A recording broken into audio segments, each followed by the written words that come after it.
Friend, Pooja health and beauty tips में मैं लाई हूँ आपके लिए हाथ और पाँव को गोरा करने का तरीका।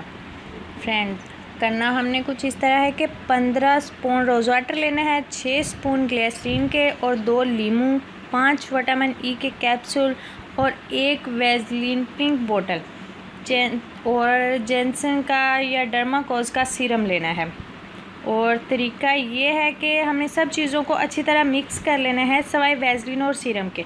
वैसलीन और सीरम को हमने मिक्स नहीं करना, बाकी सब चीज़ों को हम अच्छी तरह मिक्स कर लेंगे और अपने हाथों और पाँव पे इसको अप्लाई करेंगे और इसको रब करेंगे। और इस रब करने के बाद इसको 15-20 मिनट लगा रहने देंगे और उसके बाद इसको सादा पानी से धो लें। धोने के बाद किसी नरम कपड़े से या टिश्यू वगैरह से साफ़ कर लें अच्छी तरह।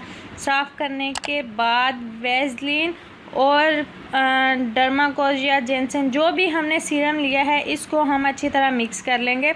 मिक्स करने के बाद इसको लगाएंगे और ये सारी रात हमारे हाथों और पाँव पे लगा रहे क्रीम की तरह, और फिर सुबह सादा पानी से धो लेंगे। इससे बहुत बहुत फ़र्क पड़ेगा, बहुत जल्दी हाथ पाँव सॉफ्ट और वाइटनिंग होते हैं। ये तरीका आप ज़रूर आजमाइएगा। और फ्रेंड्स, अगर तो आपने मेरे चैनल को सब्सक्राइब किया है तो आपका बहुत शुक्रिया, अगर नहीं किया तो प्लीज़ सब्सक्राइब करें और हमारी न्यू टिप्स से फ़ायदा उठाएं।